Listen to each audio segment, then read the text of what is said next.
Hello, everyone. Welcome once again to the world of Lord Russell, your regular podcast talking about Lord Russell's adventures as described in his autobiography, My Way, available on Amazon. Once again, we've got Lord Russell here with us. Lord Russell, welcome. Good afternoon. Good afternoon, Venetia. Good afternoon, listeners. Great to be on the show again. I can't believe where all these weeks go. We're back on once again. It's amazing.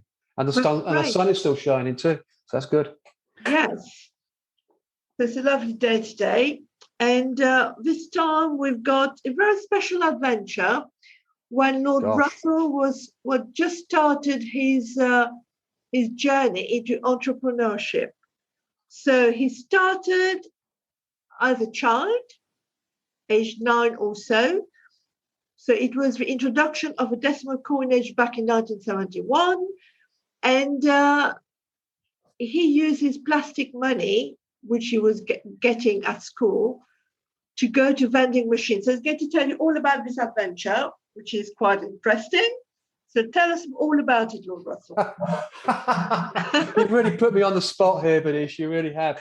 And it just goes to show, my inventive attitude to life, really, and pushing the boundaries, testing the service, testing the authority, and see what I can get out of life. And it's quite fascinating. Yeah. So you're right. Back in 1971, decimalisation came in. So it was out with the old imperial money, in with a decimalisation. Of course, I was only about 9 years of age, I think. Mm-hmm. And at school, Cove Manor Junior School it was in Hampshire.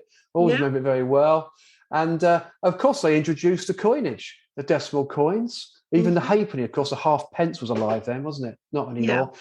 And all these coins were introduced to the school, really, to us as pupils, to learn the new coinage. Wonderful. So here we are, got all these lovely coins. And I thought to myself, as we're learning the new decimalisation, what can I use these for? Now, if you remember, go back in the day, outside shops in the high street, they'd have machines, vending machines for chocolate, bubble gum, other things, and of course cigarettes, and in those days I do remember the cigarette machine being 10 pence for a packet of number 6. It was 10 number 6, 10 pence, something like that. And I thought, I wonder if these coins work. So I put some in my pocket, and I thought, what I can do is they do work. Great, I can go down to the playground after school where all the big kids are and sell them off, make some money. So off to the shop I went, and with this pocket full of plastic 10 pence coins, decimalisation. Well, it worked. So I slotted one in, and bang, bingo, opened the drawer, and 10 number 6 popped out. Oh, wow. That's great. So that's incredible, really. But it worked. It is. It worked. And of course, they had no weighted systems in those days. I don't suspect they realised that conniving entrepreneurial kids like myself would even invent the idea of using these in these machines. Yeah. And of course, well, they were wrong. I was there. So another one popped in, another 10 number 6 pops out, and I carried on. And so I had this bag full of these 10 number 6, and I thought, that's great. And off I went down to the local play yard where all the swings were and whatever. And all the big kids were there, showing off. And I said, right, here we go, boys, 10 number 6, and get my money. So I didn't make a profit in terms of charging them more for them. I charged them exactly what they cost, but of course I was making profit because it didn't cost me anything.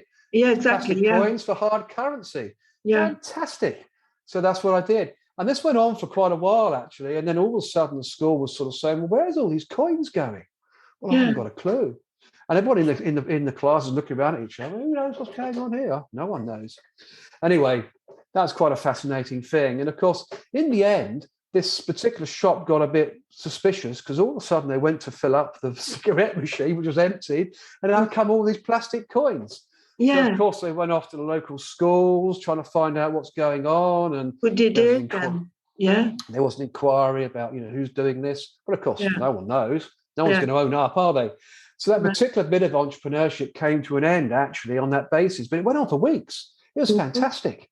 So, the inventive way. And what I discovered as well doing this was the 2 pence pieces and the 10 pence pieces went into the telephone boxes as well. So you could make phone calls for free. So that was great too. the days of the old telephone boxes on the corner of the street, plastic coinage, 2p in, 10p in, phone your mates. That was great.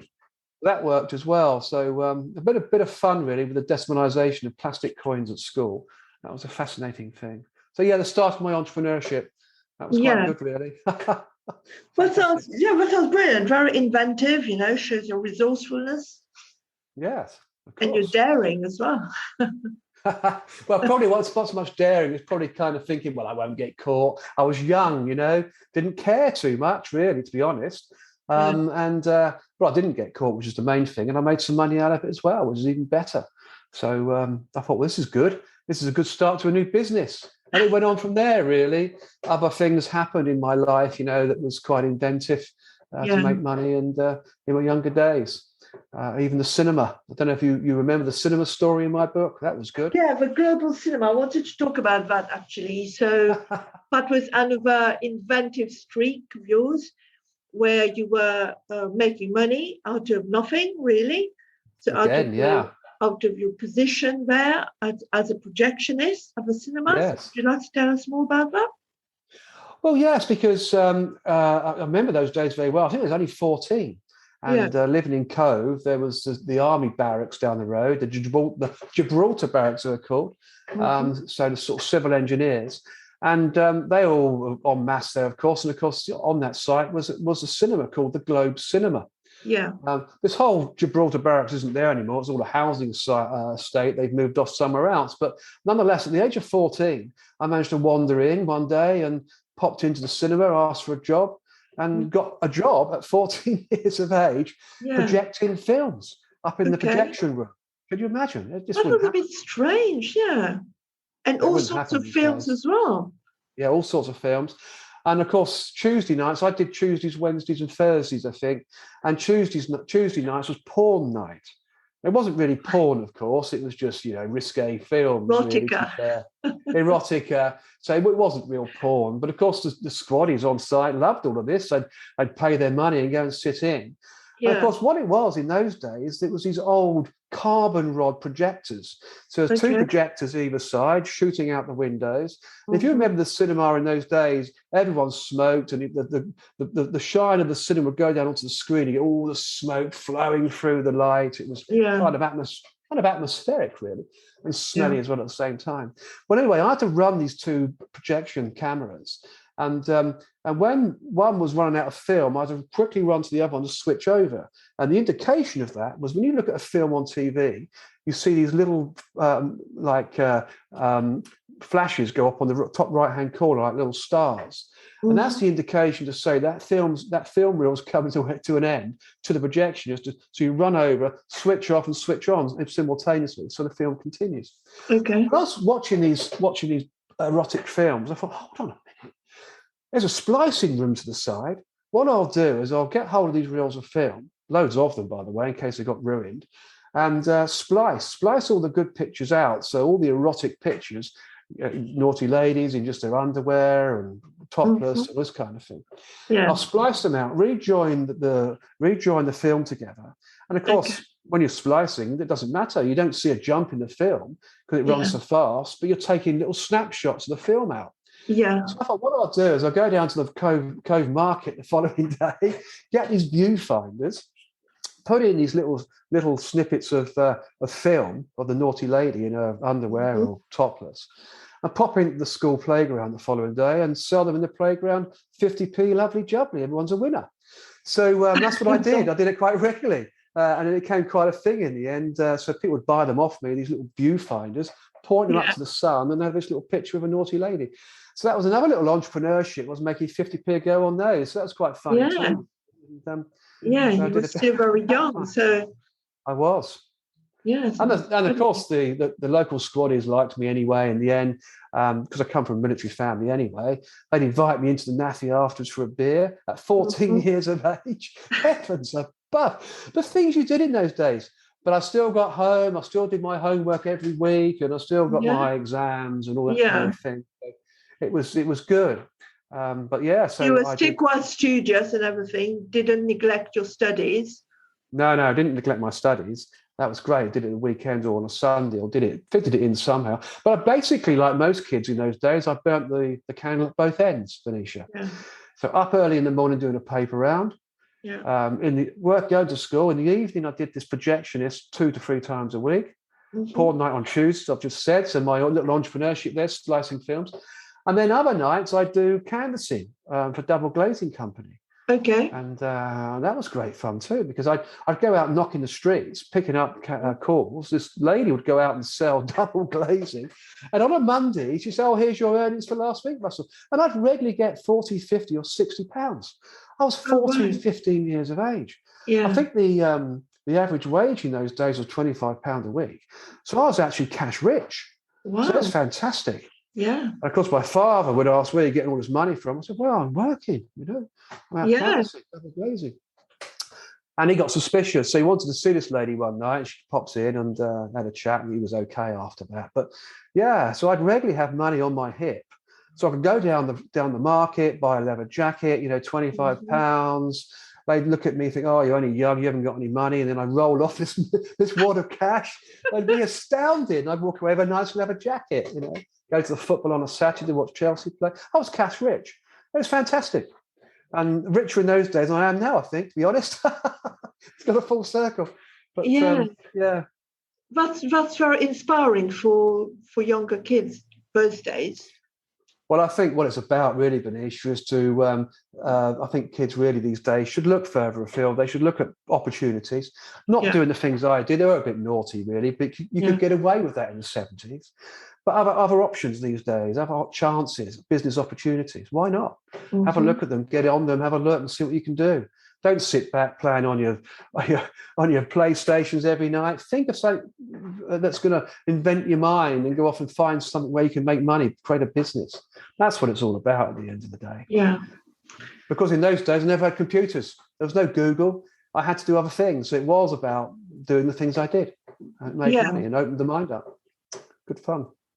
And also, I could see from the book, following those episodes, I could see that you were also doing really well in sports at school. And you were doing really well. There was a sprinter championship. You were also made captain of your football team at a very young age. Yeah, that's right. And you were very proud of that because you were still very young and the boys were much bigger than you, but still you made your mark at that very early age. Absolutely, yeah. Now, I was a very quick runner, and I did the sprint races, usually 100 meters, and I won them all the time at school, always quick. Went off to the Aldershot and Farnham District Championships on a nice track. And my first attempt there to win that, I actually lost. I come second. I couldn't believe it. This guy beat me by literally a hair's breadth. I thought I'd won, but they gave it to him, and I was so disappointed. Yeah. And of course, eventually, I got to the Aldershot and Farnham District Championship. But by that time, I stepped up to 200 meters, 400 meters. And the 200-meter race, I actually came round the corner, and no one was going to take over me. I was on a actual whale of a run, and just kicked into the home straight and went through the tape with a breeze. I'm up in the air, on the Russell being his normal self, flash and whatever, and but some people thought I'd be big-headed, but that's life. I was good at running, so I made sure everybody knew it. I was young and vibrant, and I won the championship in a record time. It was fantastic. So that was really good. I did 400 meters as well, and also long jump, which I'd won for 5 years in succession at that's pretty impressive. Comprehensive school. Yeah, so that was good. Many events I won long jump at as well, which surprises me because I've got quite short legs, but I had a lot of pace. And it was my running actually that got me into football. I was. I think in the junior school at the time, that the sports master said, look, I want you to pick you for the team, Russell. I know you've got some quite skillful feet. You're good-footed, both left and right-footed player. But your speed is what I want you in this side for. Okay. And that was it. So I got into that side, and that was my pace. Yeah. And thereafter, went to co-comprehensive school and played football always through those 5 years. Got coached by Charlie Mortimer, who was an ex-professional football player for Aldershot. Aldershot Football Club at the time. We played in the Woking side for their amateur cup final victory at Wembley. as well, going back in the 60s. And his brother, John Mortimer, played for Chelsea, centre half in the late 60s, early 70s. And he taught me technical drawing. So I had both these guys. And in fact, John Mortimer was manager of Portsmouth at the time, came to my school, taught me technical drawing. I got to know him quite well. And of course, he's an ex-Chelsea player. And then he went off to manage Benfica, where he became an icon. He's got a statue of him now outside the Benfica ground, believe it or not. Okay. But I got these two guys, and they taught me some deft skills at football, really. And I carried on playing at that level. It was fantastic. It's fantastic. But eventually, of course, got some bad injuries and had to retire very early with cruciate sadly enough. Yeah. But yeah, we played some great games. We got some great finals. Didn't quite win cups actually at school, but we got to the finals quite regularly. Always went down 2-0 or sent to another side. There's always a story behind it, you know. But it was great fun. So quite sporting, and still am now at my grand age. Still like to run, like to cycle. So still the same. Yeah, we've got plenty of stories in your book itself, where you're talking about from marathons you ran and all that. So we're going to talk about those a bit later in another podcast. Yes. Yeah. That'd be interesting. So I'll do a lot of that later on. Yes, there's some great stories there with some of the running I've done later in life. But yeah, that was all good stuff. But my younger days are exciting, Venetia. You were allowed to do things. You could go out on your bike. You could cycle anywhere. There's no cameras up. You could get away with things. That was actually playing, wasn't it? Playing outdoors and with friends, and it was so exciting. You used to take your bike and go for long rides and all that. So, well, I'd get on my bike with a few mates, and we'd cycle from Cove to Aldershot and go to the Aldershot Lido swimming pool in the summer. You know, kids don't do that sort of thing these days. I know the roads are more dangerous. They weren't so busy then, but nonetheless, you know, we'd get up and we'd go, and we'd stay out all day, wouldn't come back till late and get into trouble with your parents. What are you doing out so late and all this kind of thing? But it was fun, you know, it was really exciting times in those days. Yeah. I think those good days have gone now. They were good fun. You could be kids and enjoy yourself. Yeah, lovely. Yeah, lovely. So there's so much more in the book. So for our listeners, if you want to know more, please get hold of the book. So the book is available on Amazon. It is. As a paperback and also as a Kindle version. It's also available as a hardback. So if you want the hardback, the hard copy, please get hold of the book by contacting Lord Russell himself. So he's going to give you all the details how to contact him. Please? Yes, please get in touch with me for a signed hardback. They're beautiful copies, very well designed, absolutely stunning, in fact. It's almost a coffee table book. Get in touch with me at my email address, which is Russell, RUSSELL, at norfolklord.co.uk. We can then communicate via email, do a transaction, financial. I can sign up and send it off to you in the post. And that's a beautiful book you'll own. Fantastic. Or alternative, of course, as Venetia's just said, go onto Amazon and buy a soft copy or a Kindle version there. They're actually available now on Amazon. Yes, so the book is called My Way, Autobiography, a real page turner.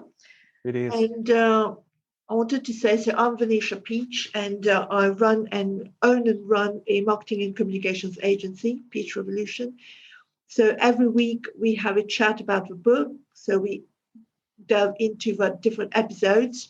We try to find the most interesting episodes to bring forward to you, so that it's an incentive for you to get a hold of a book and read the book, especially in our summer holidays. So it's great. It's a great time to sit down by the pool if you're on holiday, or at home if you decided to take a staycation and stay at home, or in one of those UK resorts. So get hold of a book and enjoy it. Anything else you wanted to add, Lord Russell? Yeah, well, I spoke to somebody yesterday, actually. I went out for lunch here. Actually, it was evening dinner with my girlfriend, Patra, and we went in there. And one of the ladies behind the bar said, "Oh, hello, is it Russell?" I said, "Yes." She said, "Oh, I thought it was. I've just finished reading your book." It was absolutely brilliant. She said, "I couldn't put it down. An absolute page turner." She said, "It's full of so many interesting stories." She said, "You've had such a wonderful life. The things you've done are just incredible." And I thought, that's very nice feedback. Very nice feedback. Yeah. I don't really know, but she's got my book and read it. It's wonderful. Yeah. So go and grab a copy. I mean, there's so much feedback on Amazon itself where you can see what other people are thinking about the reviews and all that. Well, last time it was my mobile going off. Sorry about This time it's Venetia's phone. So, actual fact, these things happen. Just goes to show we're humans. We're live. We're doing this stuff as a live recording, and yes, I did switch my phone off this time, Venetia. But there we are. It's good fun, isn't it? That's great. So, yeah, it's live. It's live. So it's live. It's one of those things which happen. I do apologize about that. No problem. And the podcast itself, it's normally available every fortnight. So it is available on the major platforms such as Spotify, Google Podcasts, Apple Podcasts, Amazon Music. Yes. And, or you can actually get to all of this on my Norfolk Lord website as well these days. So norfolklord.co.uk. You'll see the podcast page on there. Go on, and you've got access to all the various platforms that it's live on. So worth going there. So this is actually podcast 6. So there are others if you want to follow other thrilling adventures which happened before. So go onto the website itself, Norfolk Lord, or actually go on those platforms which I just mentioned. Perfect. Absolutely superb. Well, my website, norfolklord.co.uk. It's all on there. Wonderful. Okay. Well, thank you very much, Lord Russell, for your time. Thank you, Venetia. Another great story. Another great conversation as well. So I'm sure the audience will enjoy this one too. It's always good. And to you listeners, have a lovely afternoon, and we hope to hear from you soon. So if you want to give some feedback, if you want to comment, please do so. Otherwise, we'll all meet up in a fortnight for the next episode. Lovely. I look forward to it. Look forward to that. I'll soon come round. See you all in a fortnight's time. See you in a fortnight's time. Thank you. Thanks, Venetia. Thanks, audience. Take care. Thank you, everyone. Bye-bye. Bye-bye. Bye-bye. Bye.